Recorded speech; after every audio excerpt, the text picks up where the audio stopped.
En la primavera de 1943, los escuadrones de cazas de la Luftwaffe estacionados en toda la Europa ocupada tenían una reputación que rozaba lo mitológico.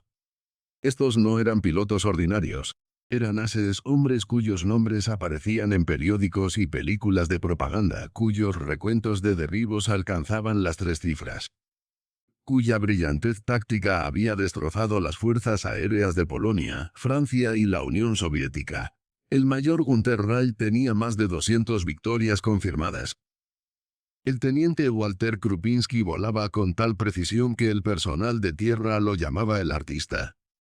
El capitán von Steinhoff lideraba formaciones que se movían como una danza coreografiada, explotando cada debilidad en las tácticas enemigas. Estos hombres volaban aviones que representaban la cumbre de la ingeniería alemana. El Messerschmitt Bf-109 y el Focke FL-190, máquinas que podían superar en ascenso, giro y potencia de fuego a la mayoría de los cazas aliados. Su confianza no era arrogancia sino cálculo. Habían visto caer los biplanos polacos como hojas. Habían dispersado escuadrones franceses por campos en llamas.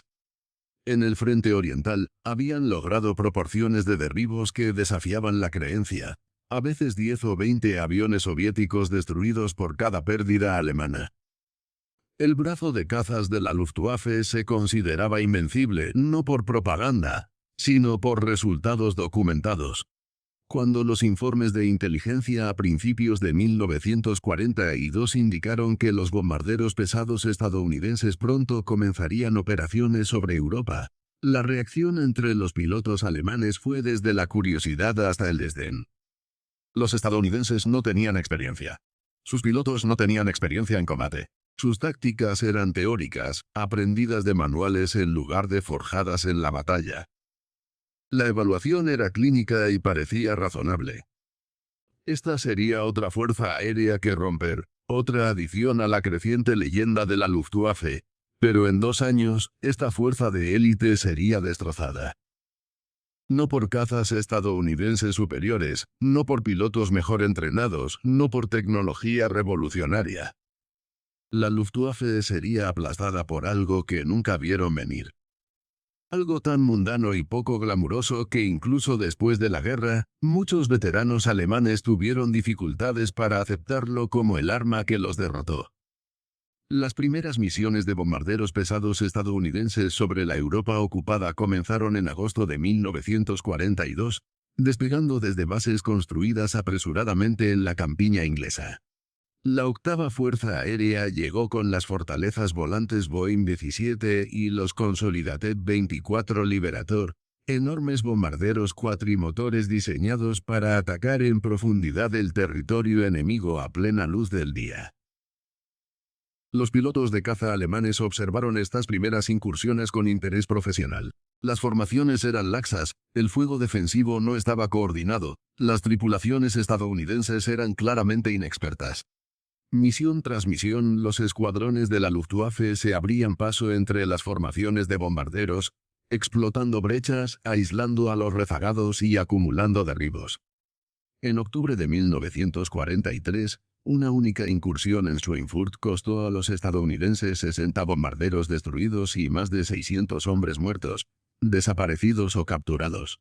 La Luftwaffe ya había visto estas cifras antes, indicaban un enemigo al borde del colapso. Las evaluaciones de inteligencia confirmaron lo que el combate sugería. Los pilotos estadounidenses eran jóvenes, algunos apenas tenían 20 años, con un entrenamiento que se medía en meses en lugar de años. Muchos nunca habían disparado sus armas en combate antes de su primera misión. Volaban en formaciones cerradas que limitaban la maniobrabilidad, siguiendo una doctrina que priorizaba la defensa mutua sobre las tácticas agresivas. Pilotos alemanes con años de experiencia y cientos de derribos se enfrentaban a oponentes que a menudo morían en su primera o segunda salida. Los propios aviones parecían confirmar la inferioridad estadounidense. El B-17 y el 24 eran objetivos grandes, lentos y vulnerables.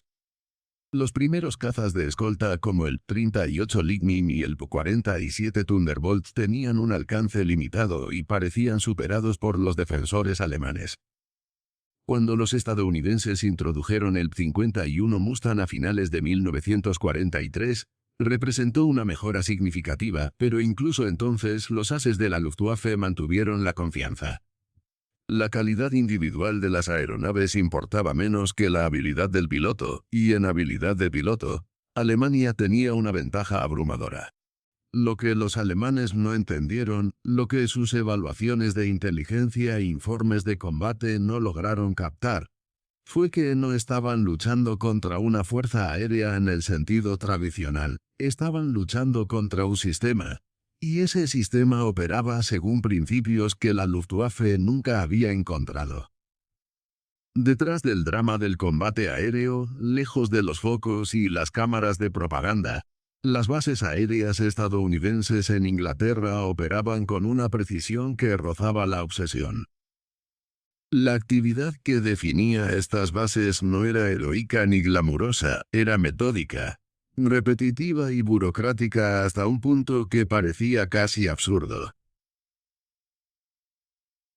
Cada aeronave tenía un libro de mantenimiento, una gruesa carpeta que viajaba con el avión desde su entrega en fábrica hasta su eventual retirada o destrucción. Cada vuelo, cada acción de mantenimiento, cada sustitución de piezas se documentaba por triplicado con papel carbón. Los mecánicos rellenaban formularios antes y después de cada misión, registrando la presión del aceite, la temperatura del motor, los niveles de líquido hidráulico, la presión de los neumáticos, el recuento de munición y docenas de otros datos. Estos formularios eran archivados, revisados y analizados por oficiales de logística que rastreaban patrones en escuadrones enteros. La proporción de mantenimiento a tripulación en las bases americanas superaba el 3:1. Por cada piloto y artillero que volaba en misiones de combate, 3 personas de tierra los apoyaban. Los mecánicos trabajaban en turnos las 24 horas del día, siguiendo procedimientos estandarizados que especificaban exactamente cómo debía completarse cada tarea. Los cambios de aceite se realizaban a intervalos precisos de horas de motor, no cuando un mecánico lo consideraba necesario. Las piezas se sustituían según calendarios calculados por ingenieros en Estados Unidos, no en función de la evaluación individual del desgaste. El inventario de piezas de repuesto se gestionaba con el mismo detalle obsesivo. Los almacenes de cada base mantenían existencias calculadas mediante fórmulas, con puntos de pedido que se activaban automáticamente cuando los suministros caían por debajo de los niveles especificados. Los oficiales de suministro seguían las tasas de consumo y predecían las necesidades futuras utilizando métodos estadísticos. Todo el sistema estaba diseñado para que el juicio o la pericia de una sola persona no fuera esencial. Cualquiera formado en los procedimientos podía realizar cualquier tarea y los resultados serían consistentes. Este enfoque no era el pensamiento militar tradicional. Provenía de la cultura industrial estadounidense, de las cadenas de montaje de Ford y de los métodos de control de calidad de la fabricación. Los militares habían adaptado las técnicas de eficiencia civil a la guerra aérea, creando un sistema en el que la brillantez individual importaba mucho menos que la fiabilidad colectiva. Para los observadores alemanes, cuando finalmente capturaron documentos que describían estos procedimientos, pareció una locura. Solo el papeleo parecía consumir más tiempo que el propio mantenimiento. El rígido cumplimiento de los horarios parecía ignorar la realidad de que cada avión era diferente, cada situación única. Los mecánicos experimentados conocían sus aviones por el sonido y el tacto, podían diagnosticar problemas que ninguna lista de comprobación podía predecir. El sistema estadounidense parecía desconfiar de la pericia, sustituir el juicio por un procedimiento escrito. Pero el sistema estadounidense tenía una ventaja abrumadora. Funcionaba, y lo hacía a una escala que la Luftwaffe no podía igualar. La cultura de mantenimiento de la Luftwaffe evolucionó de raíces distintas. Los mecánicos alemanes eran artesanos formados a través de sistemas de aprendizaje que se remontaban a siglos atrás. Aprendían su oficio de maestros que habían aprendido de sus maestros, acumulando conocimientos a través de la experiencia y la intuición. Un mecánico hábil podía oír un motor funcionando de forma irregular y saber inmediatamente qué cilindro fallaba, qué válvula necesitaba un ajuste, qué cojinete empezaba a fallar. Esta pericia era real y valiosa. Los mecánicos alemanes podían sacar rendimiento de aviones dañados que deberían haber sido inmovilizados, podían reparar sistemas con piezas improvisadas cuando las cadenas de suministro fallaban. Podían mantener aviones en condiciones que habrían paralizado un sistema más rígido. En los primeros años de la guerra, cuando la Luftwaffe operaba desde bases establecidas con suministros adecuados, este enfoque funcionó brillantemente. Los aviones se asignaban a menudo a pilotos específicos, especialmente a ases cuyos aviones personales llevaban marcas de derribo y esquemas de pintura personalizados. Los mecánicos se enorgullecían de mantener estas máquinas, asegurándose de que rindieran a su máximo nivel. La relación entre el piloto y el personal de tierra era personal, basada en el respeto mutuo y una misión compartida. Esto creaba una motivación y una dedicación que ningún sistema burocrático podía igualar. Pero el sistema tenía vulnerabilidades que solo se hicieron evidentes bajo una presión sostenida. La documentación era mínima e inconsistente. Si un mecánico descubría un problema recurrente, ese conocimiento se quedaba con él a menos que lo compartiera personalmente. Si lo mataban, herían o trasladaban, su pericia se desvanecía. No había una forma sistemática de identificar patrones en múltiples aviones o escuadrones. Cada base, cada unidad operaba con procedimientos ligeramente diferentes basados en el liderazgo local y la pericia disponible. El suministro de piezas dependía de un sistema logístico cada vez más sobrecargado a medida que la guerra se extendía. Cuando una pieza específica no estaba disponible, los mecánicos improvisaban, canibalizando aviones dañados o fabricando recambios en los talleres de la base. Esto funcionaba en casos individuales, pero creaba pesadillas de mantenimiento a medida que las aeronaves acumulaban componentes no estándar. No había dos aviones exactamente iguales tras meses de reparaciones improvisadas y, lo que es más importante, el sistema asumía que la pericia y el juicio estarían siempre disponibles. Funcionaba de maravilla cuando los mecánicos experimentados tenían tiempo para mantener adecuadamente un número manejable de aviones, pero no podía escalar. A medida que aumentaban las pérdidas y la demanda de salidas, que el personal experimentado escaseaba y los mecánicos de reemplazo llegaban con una formación mínima, la pericia individual que mantenía unido el sistema empezó a fracturarse. La Luftwaffe estaba descubriendo una verdad que la industria estadounidense había aprendido décadas antes. Los sistemas basados en la excelencia individual son inherentemente limitados. No pueden expandirse más allá del suministro de individuos excelentes, no pueden mantener la coherencia en múltiples ubicaciones. Y cuando esos individuos excelentes están agotados, muertos o abrumados, todo el sistema se colapsa. En el verano de 1943, los analistas de inteligencia de la Luftwaffe comenzaron a notar anomalías en los datos. Las formaciones de bombarderos estadounidenses eran cada vez más grandes, no más pequeñas. Las tasas de salida aumentaban a pesar de las pérdidas constantes. Aviones que deberían haber sido destruidos o dañados sin posibilidad de reparación aparecían en incursiones posteriores. Los estadounidenses parecían tener un suministro inagotable de aviones y tripulaciones. Los pilotos alemanes informaban de los mismos patrones desde la cabina. Derribas 10 bombarderos el lunes. Aparecen 20 más el jueves. Dañas 50 en una misión, vuelven reparados en cuestión de días. Las matemáticas no tenían sentido. Se sabía que la capacidad de producción estadounidense era grande, pero estas cifras sugerían algo más que la mera producción. Sugerían un sistema que podía absorber daños y seguir operando sin pausa. La realidad era visible en los registros de mantenimiento que las tripulaciones estadounidenses rellenaban meticulosamente después de cada misión. Un avión regresaba con daños de combate.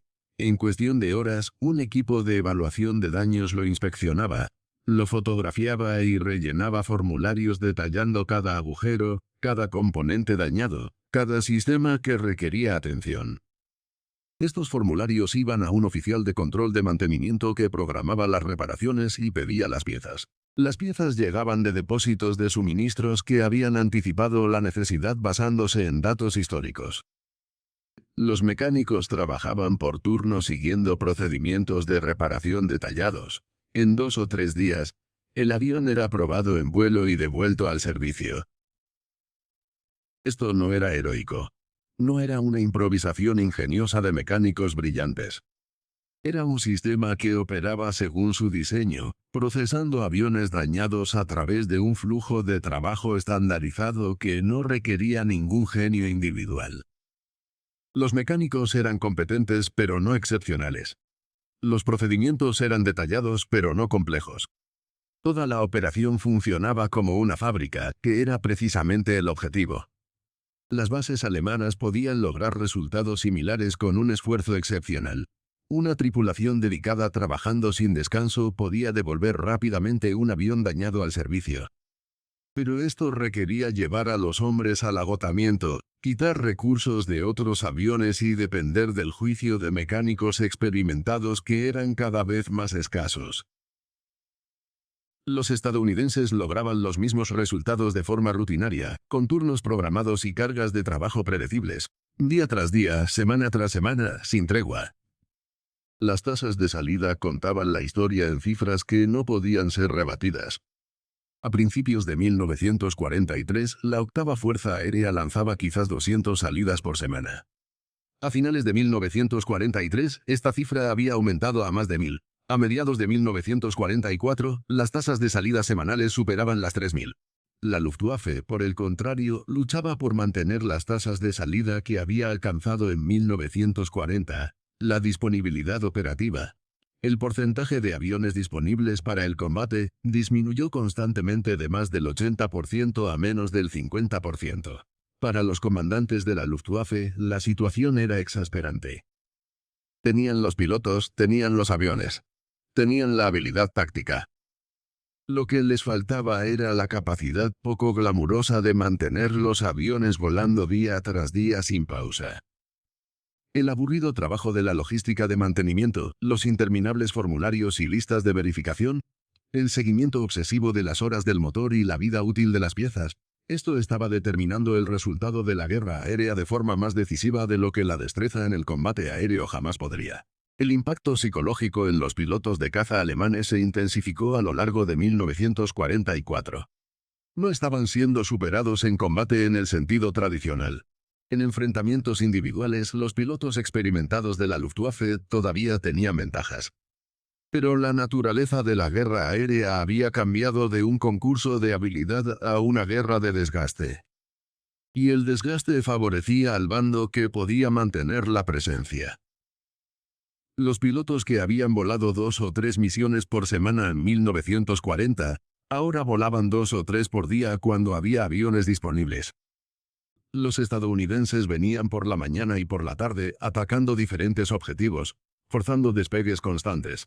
Los escuadrones de la Luftwaffe interceptaban una incursión, aterrizaban, repostaban e inmediatamente despegaban para enfrentarse a otra. El agotamiento físico y mental se acumulaba sin descanso. Las matemáticas del reemplazo se volvieron brutalmente claras. Un as alemán con 100 derribos se enfrentaba a corrientes constantes de pilotos estadounidenses en su primera o segunda misión. Podía derribar a 5 de ellos y 5 más aparecerían al día siguiente. Los estadounidenses parecían tener reemplazos infinitos, mientras que las pérdidas de la Luftwaffe, aunque numéricamente menores, afectaban a un grupo mucho más limitado. Cada piloto experimentado que se perdía era irreemplazable. Los estadounidenses reemplazaban las pérdidas más rápido de lo que la Luftwaffe podía infligirlas. Peor aún, los estadounidenses estaban aprendiendo.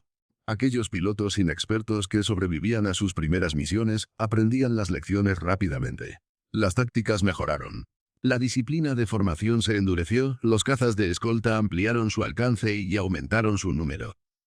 A finales de 1944, los grupos de cazas estadounidenses cazaban activamente aviones alemanes, Ya no se contentaban con simplemente proteger a los bombarderos. La relación depredador-presa se estaba invirtiendo, la tensión se manifestaba de formas que las estadísticas no podían capturar. Los pilotos veteranos desarrollaron la mirada de las 1000 yardas, hablaban poco entre misiones, fumaban cigarrillos con manos temblorosas. Los pilotos más jóvenes llegaban llenos de entusiasmo de las escuelas de entrenamiento y morían en cuestión de días, a veces en su primera salida. La cohesión de la unidad, mantenida con tanto cuidado en años anteriores, se deterioró a medida que las pérdidas forzaban una reorganización constante del personal. La moral se derrumbó no por derrotismo, sino por el agotamiento y el creciente reconocimiento de que la habilidad individual ya no importaba. Unas podía ser el mejor piloto del mundo, pero si su avión estaba en tierra por falta de piezas, no contribuía en nada. Los pilotos alemanes veían como oponentes inferiores que volaban aviones inferiores lograban la superioridad aérea a base de pura persistencia.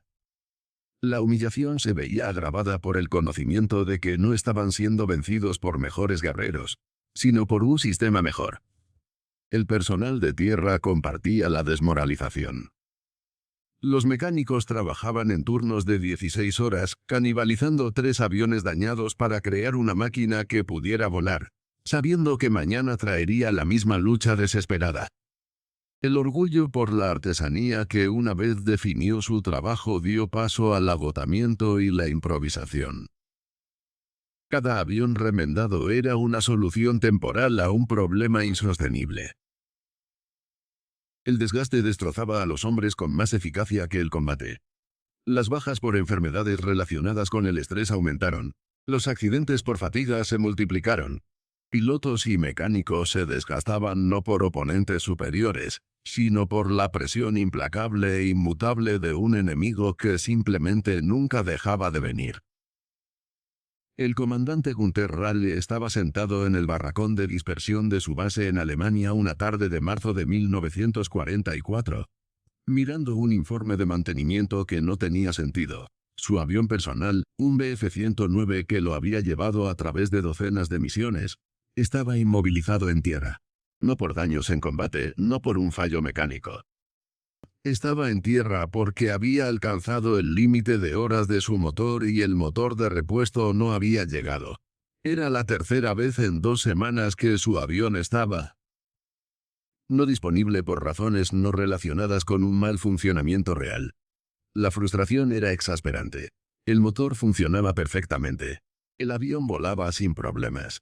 Pero las regulaciones exigían su reemplazo a intervalos específicos y las piezas no estaban disponibles. Mientras tanto, los bombarderos estadounidenses sobrevolaban monótonamente mientras uno de los ases con más derribos de Alemania permanecía inactivo. Rale tenía más de 200 derribos confirmados, podía visualizar situaciones de combate en 3 dimensiones, prediciendo los movimientos del enemigo segundos antes de que ocurrieran.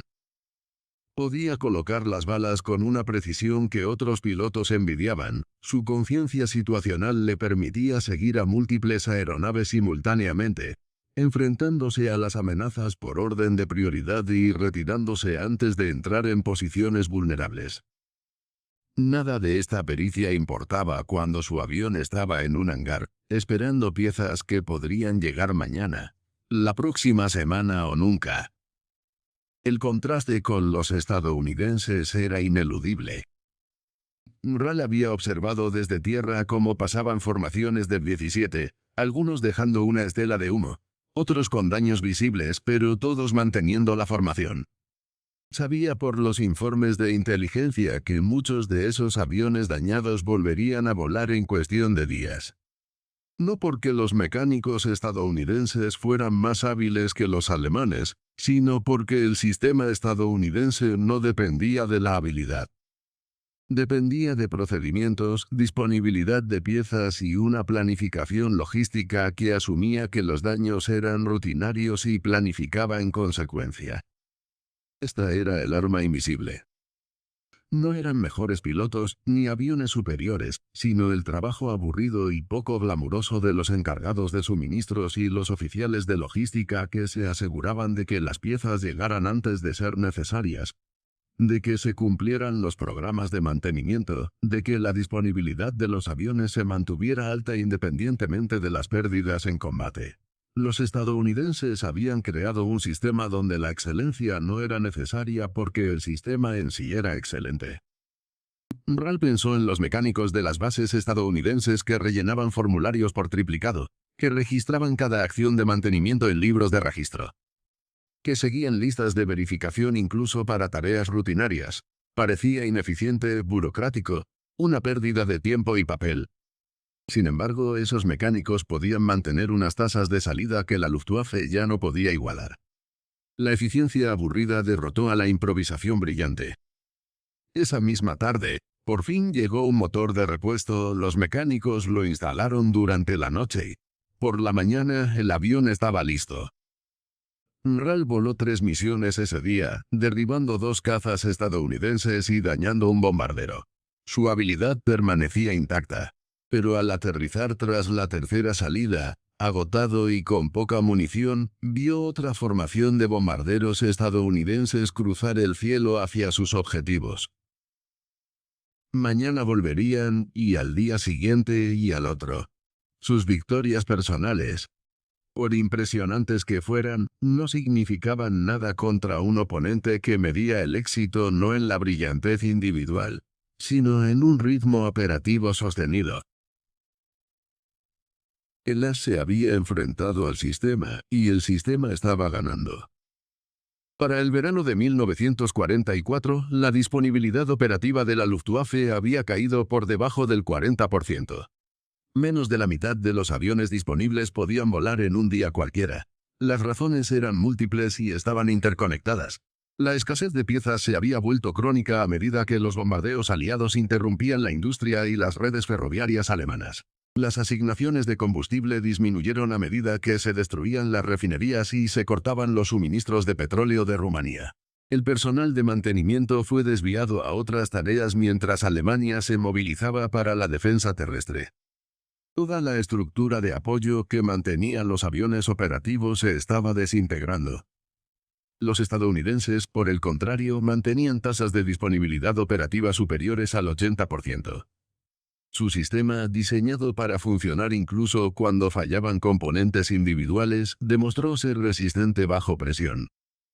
Cuando un depósito de suministro se veía amenazado, la producción se trasladaba a otros.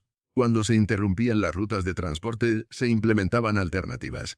La redundancia y la estandarización, que parecían un despilfarro en tiempos de paz, proporcionaron una ventaja abrumadora en la guerra. Los comandantes alemanes reconocieron el problema, pero no pudieron resolverlo. Emitieron órdenes exigiendo un mejor mantenimiento, reparaciones más rápidas y un uso más eficiente de los recursos. Estas órdenes no cambiaron nada porque abordaban los síntomas en lugar de las causas. El problema fundamental no era el esfuerzo o la dedicación, sino el diseño del sistema. El sistema de mantenimiento de la Luftwaffe se había construido en torno a la pericia y la improvisación, y ambas estaban ahora agotadas. Los aviones se quedaban en tierra no porque estuvieran gravemente dañados, sino porque no se podían completar reparaciones menores. Un conducto hidráulico necesitaba ser reemplazado, pero la pieza específica no estaba disponible. Un motor mostraba irregularidades en la presión del aceite que requerían investigación, pero ningún mecánico tenía tiempo para un diagnóstico exhaustivo. El tren de aterrizaje requería un ajuste, pero la base carecía de las herramientas adecuadas. Cada problema era menor individualmente, pero en conjunto devastaron las tasas de disponibilidad. Los estadounidenses se enfrentaban a problemas similares, pero los procesaban de forma diferente. Un fallo en un conducto hidráulico activaba una solicitud automática de piezas y un procedimiento de reparación estandarizado que cualquier mecánico capacitado podía seguir. Las irregularidades del motor se diagnosticaban utilizando listas de verificación y soluciones conocidas. Los ajustes del tren de aterrizaje seguían especificaciones documentadas. El sistema absorbía los problemas rutinarios sin degradarse porque estaba diseñado asumiendo que ocurrirían problemas. Los pilotos de la Luftwaffe vieron cómo su fuerza operativa se disolvía. Los escuadrones que antes contaban con 30 aviones luchaban por poner 10 en el aire. Las misiones se cancelaban no por bajas, sino por la incapacidad de generar salidas. Los estadounidenses continuaron su implacable campaña, volando miles de salidas semanales mientras que la Luftwaffe solo lograba cientos. La superioridad aérea que antes se daba por sentada se desvaneció. El colapso no fue dramático. No hubo una única derrota catastrófica, ni un día en que la Luftwaffe dejara de existir. En cambio, fue una asfixia lenta, con una capacidad operativa que disminuía de forma constante hasta que la resistencia organizada se hizo imposible. En los últimos meses de la guerra, los cazas de la Luftwaffe rara vez aparecían en números significativos. No porque los pilotos se negaran a luchar o los aviones hubieran sido destruidos, sino porque el sistema que los mantenía en vuelo se había roto sin posibilidad de reparación. En las décadas posteriores a la guerra, los historiadores entrevistaron a pilotos y mecánicos supervivientes de la Luftwaffe, tratando de comprender cómo había sido derrotada la Fuerza Aérea de Alemania. Las respuestas cuando llegaban eran a menudo reticentes y teñidas de amargura. Eran hombres que se habían enorgullecido de su habilidad, que habían alcanzado la excelencia individual, que habían luchado con coraje y dedicación. Admitir que nada de eso había importado era psicológicamente difícil. Gunther Ralt, que sobrevivió a la guerra con 275 victorias confirmadas, habló con franqueza en años posteriores. Los estadounidenses no nos vencieron en el aire, dijo, nos vencieron en tierra. Nos vencieron con su logística, sus sistemas de mantenimiento, su capacidad para mantener los aviones volando día tras día. Teníamos mejores pilotos, mejores tácticas, a menudo mejores aviones, pero no podíamos mantener el ritmo operativo que ellos sostenían. Walter Krupinski, otro as con un alto número de victorias, hizo observaciones similares. La habilidad individual no significaba nada cuando tu avión estaba en tierra por falta de piezas. Podías ser el mejor piloto del mundo, pero si no podías volar, no podías luchar. Los estadounidenses entendieron que las guerras se ganan con presencia, no con excelencia. Estaban presentes todos los días en números abrumadores, y no podíamos igualar eso.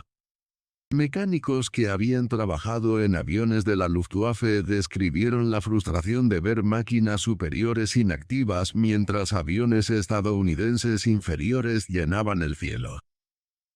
Los aviones alemanes a menudo estaban mejor diseñados, construidos con más cuidado, diseñados por ingenieros talentosos, pero se fabricaban en menor número, con menos redundancia y con tiempos de producción más largos. Cuando necesitaban piezas, esas piezas podían no existir. Los estadounidenses construyeron aviones adecuados en cantidades masivas con piezas estandarizadas que podían ser reemplazadas rápidamente. Algunos veteranos alemanes se mantuvieron a la defensiva, insistiendo en que, con los mismos recursos, los pilotos alemanes habrían prevalecido. Esto era probablemente cierto, pero también irrelevante. Las guerras no se libran con los mismos recursos, se libran con los recursos que cada bando puede generar y sostener. El sistema estadounidense generaba una capacidad operativa sostenible. El sistema alemán no. La confesión más sorprendente provino de oficiales que habían comandado alas de caza. Describieron haber leído informes de inteligencia sobre las operaciones de las bases aéreas estadounidenses, sobre los procedimientos de mantenimiento y los sistemas logísticos, y al principio los descartaron como exageraciones de propaganda. Ningún ejército podía realmente perder tiempo en tanto papeleo. Ningún sistema podía ser tan burocrático y seguir funcionando eficientemente. Luego vieron cómo las tasas de salida estadounidenses aumentaban mes tras mes y se dieron cuenta de que los informes eran precisos. La aburrida burocracia funcionaba precisamente porque era aburrida y burocrática. Este reconocimiento era humillante de maneras que la derrota en combate no lo era. Perder contra un piloto de caza mejor te permitía respetar la habilidad de tu oponente. Perder contra un sistema logístico mejor no ofrecía tal consuelo. No había gloria en ser derrotado por oficinistas de suministros y programas de mantenimiento. La mitología del combate aéreo, el romanticismo de el drama de los combates aéreos sobre las nubes, todo ello había sido vuelto irrelevante por hombres que rellenaban formularios por triplicado. La historia de cómo Estados Unidos derrotó a la Luftwaffe contiene una verdad que se extiende mucho más allá del combate aéreo de la Segunda Guerra Mundial.